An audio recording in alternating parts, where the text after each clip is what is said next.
দেখো আজকে সোজা শাড়ি পরে তোমাদের সামনে চলে এলাম। তো কেন শাড়ি পরেছি, তাছাড়া আরও লাল লাল পাড়। তো দেখো মাও এসে গেছে, কি কারণ কি আসে বিষয় সব তোমাদেরকে বলছি আজকে আমার বাড়িতে কি। তো দেখো আমার মা কত সুন্দর, পৃথিবীর সবচেয়ে সুন্দর মনে হয় আমার মা। যার যার মা তার তার কাছে সবসময় খুবই সুন্দর, বিশ্ব সুন্দরী, যেটা সত্যি কথা। তো দেখো সকাল সকাল দেখো এই গাছগুলো আমি বাইরে ছিল ঘরে নিয়ে চলে এলাম। তো মাঝে মধ্যে ঘরে রাখি, আবার একটু কদিন পরে আবার বাড়ি নিয়ে চলে যাই। তো ভীষণ সুন্দর একটা গাছ। দেখো সবাই ভাবে এই গাছটা হয়তো এটা প্লাস্টিকের, কিন্তু এটা অ্যাকচুয়ালি এটা প্লাস্টিকের না, এটা এমনিতেই খুব সুন্দরভাবে, যেহেতু যত্নে প্রচুর প্রচুর যত্নের ফলেই কিন্তু এরকম একটা রূপান্তরিত হয় গাছ। তো যাই হোক, দেখো মাছগুলো সকালবেলা একটু খাবার দিয়ে দিয়েছি, তাই ওরা একটু শান্ত হয়ে আছে, না হলে এদিক থেকে ওদিক ওদিক থেকে ওদিক করে যদি আমি সামনে যাই। যেহেতু পেটটা ভরে আছে তার জন্য ওরা খুব ভালোই আছে। এদিকে দুটো দেখো পাওয়ার ফিল্টার লাগিয়ে দিয়েছি, এদিকে কতগুলো মাছ। পাওয়ার ফিল্টার একটা অনলাইন থেকে এনেছি আর একটা কিনেছি, যেদিন কিনেছি সেদিনই অনলাইনেরটাও এসছে, অর্ডারটা চলে এসছে। যাই হোক আজকে দুটোই লাগিয়ে দিলাম। আর অ্যাকোরিয়ামটা দেখলে তোমরা, এদিকে দেখো সকাল সকাল ভাত বসিয়ে দিয়েছি চান টান করে। ভাত, এদিকে মুগ ডাল হচ্ছে যেহেতু সোমবার, আর আজকে আমাদের বাড়িতে মাতৃ সম্মেলন, সোয়াবিন রান্না করব আর ঢেঁড়সের একটা সবজি করছি। খুব টেস্ট হয়েছিল সবজিটা, ভীষণ ভীষণ একদম সিম্পলভাবে, শুধু কালো জিরে আর কাঁচা লঙ্কা দিয়ে নুন হলুদ দিয়ে, আর কিছু দিইনি, তবে খেতে খুব টেস্ট হয়েছে। সবাই সবাই খেয়েছে, আমার ছেলে আমার হাজবেন্ড খেয়ে খুব ভালো বলেছে। তো এবার চলে যাচ্ছি দুর্গাচমনি। দেখো এখানে মিষ্টির দোকানে চলে এলাম, ঠাকুরের জন্য ছানা নেব। তারপর এখানে বৃষ্টি প্রচুর হচ্ছে, রিক্সাকে দাঁড়া করিয়ে, কিন্তু রিক্সাটা আমার জন্য অপেক্ষা হয়তো অনেকক্ষণ করেছে, কিন্তু আমি বলে দিয়েছি তুমি চলে যাও, আমার একটু দেরি হবে। বয়স্ক মানুষ বৃষ্টি দিনেও বের হয়েছে পেটের তাগিদে। তো চলো একটু কথা বলি। দেখলে বন্ধুরা, সকাল থেকে প্রচুর প্রচুর কাজ করলাম, রান্না টান্না করলাম, সোয়াবিন রান্না করলাম, তারপর রান্না করেছি একটা ঢেঁড়স দিয়ে খুব টেস্টি একটা রেসিপি করেছি, আর ডাল করেছি, ভাত করেছি। আর যেহেতু আজকে আমার কাজের মাসিও আসেনি, দুনিয়ার কাজ করেছি। এখন সাজুগুজু করেছি, যেহেতু আজকে মাতৃসম্মেলন, ঠাকুরকে ভোগ দেওয়া হয়ে গেছে, তোমাদেরকে দেখাচ্ছি। তো আমি সব সাজিয়ে টাজিয়ে সুন্দর করে এসে এখন বেড কাভারগুলো নিচে রেখেছি, বেড কাভারগুলো পাতবো। আর আর আমার হাজবেন্ড এখন যাবে মার্কেটে, তো কি কি আনবে, হয়তো বা লুচি এগুলো আনবে। আর আমি এখন শাড়িটা পরবো, শাড়িটা বের করে রেখেছি, লাল পাড়ার শাড়ি পরবো। তো চলো, তারা 4:30 থেকে আরম্ভ করবে মাটির সময়। আর একটু পান খাচ্ছি, যেহেতু ভাত খেয়েছি একটু পান খাচ্ছি। ঠিক আছে চলো চলো। এদিকে আমার হাজবেন্ড পুরো ঘর খুব সুন্দর করে গুছিয়ে দিয়েছে, তোমরা চলো দেখবে। ওরা আসতে দেরি আছে, 4:30টার সময় আসবে। এদিকে দেখো আমরা ইষ্টভীতির পয়সা রাখি এখানে, দেখতে পাচ্ছ এদিকে। আর এদিকে দেখো আমার ঠাকুর ঘর দেখো সাজিয়ে ফেলেছি, সবকিছু করেছি, এখানে পান সুপুরি সবকিছু দেওয়া হয়ে গেছে, দেখাচ্ছি দেখো।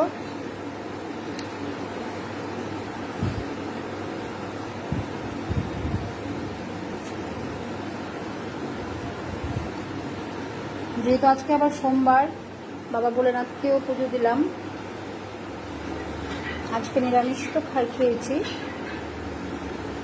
দেখো এটা আমাদের বেডরুম, আর এদিকে একটা শোকেস আছে, আর একটা শোকেস নয় সরি, গডরেজ ছোট, এটা আমার বিয়ের আগের আমার হাজবেন্ডের ছিল।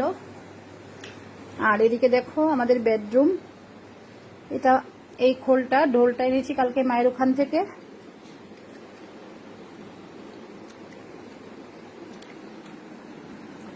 দুর্গাচমনে গেছিলাম, গিয়ে ঠাকুরের জন্য মিষ্টি ছানা টানা নিয়ে এসেছি, এনে ঠাকুরকে ভোগ দেওয়া হয়ে গেছে। এই স্ট্যান্ডটা আমার ছেলে আমাকে দিয়ে দিয়েছে, মোবাইল স্ট্যান্ড কিনে এনেছে। আমার এমন একটা আছে লাইট সহ, কিন্তু এটা নষ্ট হয়ে গেছে না কি জানি। তো ওইদিকে একটা সোফা আছে, ওইদিকে বারান্দা, এদিকে আলনা রেখেছি, আলনা ছাড়া হবে না। এদিকে বারান্দা তোমরা সবাই জানো।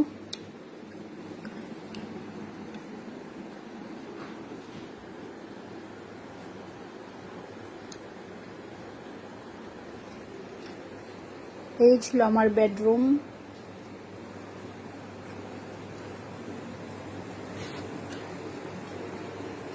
এবার যাব ড্রয়িং রুম, এটা আমাদের করিডোরের মধ্যে আছে, এটা এই অ্যাকোরিয়ামটা, এটা একটা বাথরুম, এদিকে ডাইনিং টেবিলটা আছে, এই যে আমাদের ড্রয়িং রুম। আমার হাজবেন্ড দেখো কত সুন্দর করে গুছিয়ে রেখেছে।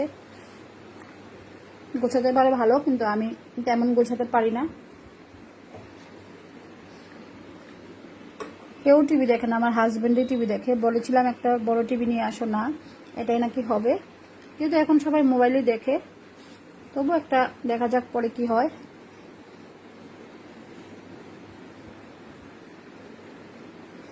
এই খাটটা, এই যে বেডটা আমি এনে দিয়েছি আমার হাজবেন্ডকে। এদিকে তো বারান্দা, 3 দিকেই বারান্দা। এদিকে একটা শোকেস, এদিকে একটা ওয়ার্ডরোব।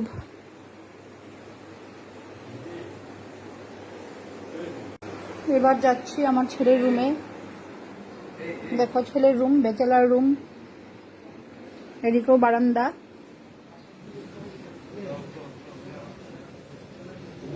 প্রচুর বৃষ্টি হচ্ছে এদিকে।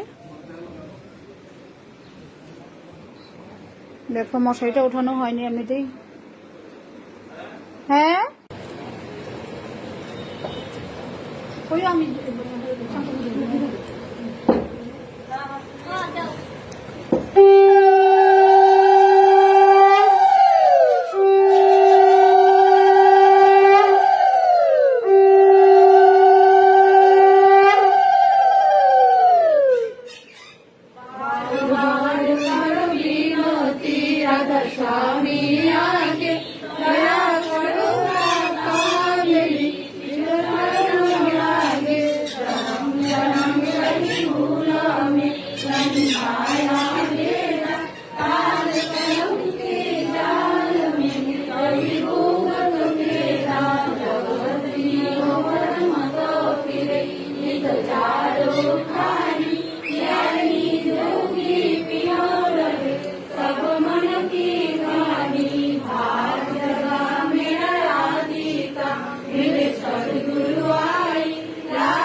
এখানে মাটির সনদ করছি।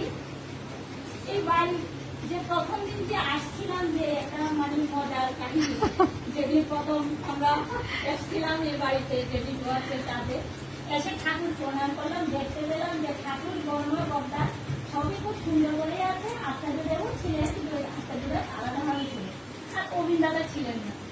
তখন ওই বাড়ির আমি আগেই বলে গেছি, ওই বাড়ির দাদা মা খুবই ভালো মানুষ, মানে এত ভালো তুলনা নেই, খুবই ভালো মানুষ এবার দাদা দুজনে। কিন্তু যেদিন আমরা এসেছিলাম, মা তো খুবই ভালো। মা আমাদের ঘরে নিয়ে বসালেন, আমাদের সাথে গল্প করছেন, ঠাকুরের পছন্দ করছেন। তখন আমরা বললাম যে আমরা যে আপনাদের আশীর্বাদে এসেছি দীপওয়ার্কের কাজে।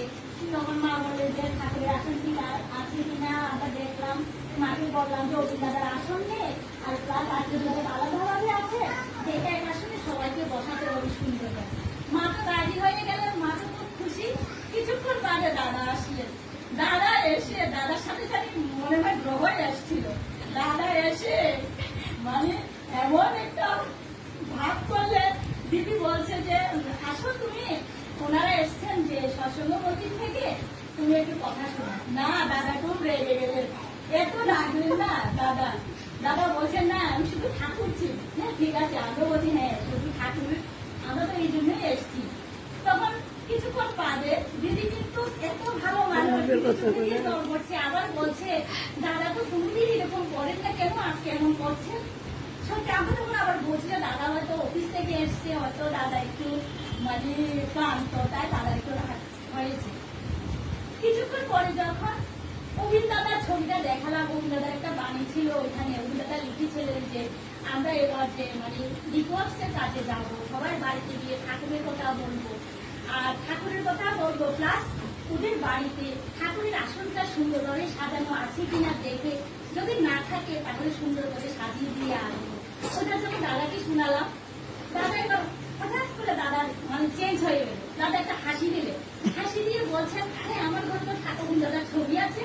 তখন এরা কিন্তু মা বলছেন যে অভিন দাদার ছবিটা যখন মা সামনে আনে, দাদা একটু পেছনে নিয়ে রাখে সবসময়। সব সময় হ্যাঁ, সেদিন আমি যখন এসছি, আমরা যখন এসছি, দাদা এবার অভিন দাদার ছবিটা সেই ভিতর থেকে এনে সেই পর্দার কাপড় দিয়ে পরিষ্কার করা শুরু করে দিল।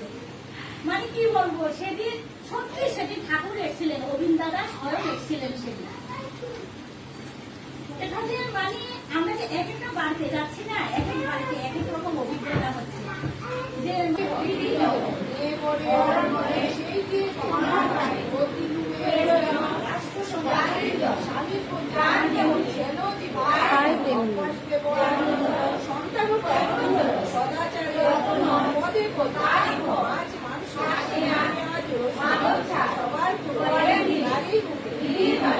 সে এখন চলে যাচ্ছে। আমার ভাইয়ের বউর শরীর ভালো না, কিন্তু দেখো কাজ করছে আমার ভাইয়ের বউ, চা বানাচ্ছে। চা এদিকে দেখো চা বানাচ্ছে, আর এদিকে মাতৃ সম্মেলন শেষ হয়ে গেছে। বাস দেখো সুন্দরী ভাইয়ের বউ, সুন্দরী ভাইয়ের বউ না, ভাইয়ের বউ সুন্দরী। এটা আমার মাসি। এবার দেখো দেখাচ্ছি, এই যে একজন আমার ভালোবাসার মানুষ, আরেকজন দেখো আমার ছেলের বন্ধুর মা, কিন্তু খুব ভালোবাসার মানুষ। দেখা হয় না, সাক্ষাৎ হয় না, কিন্তু টান আছে মনে। বসো, দেখো আমার বান্ধবী, মেরে প্যারি প্যারি বান্ধবী। হ্যাঁ, বান্ধবী তো সবসময় বললাম তো, এই বান্ধবীরও দেই।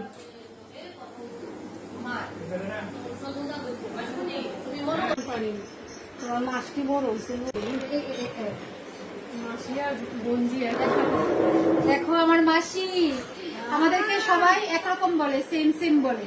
আমার এই মাসি কিন্তু মানে ভীষণ ভীষণ স্মার্ট, নাচে টাচে সব দিকে। আমার রিনা মাসি, সবাই সত্যি। এখন মাকে দেখাবো, মা ওই ঘরে আছে, মাকেও তোমাদেরকে মাকে তো তোমরা দেখোই, ওই সবাই ভিডিও তো সবাই সবাই দেখে, হচ্ছে কথা আর কি। ঠিক আছে, এখন চলে যাবে মাসি। তালুই আইসে দেখো ভাইয়ের বউ,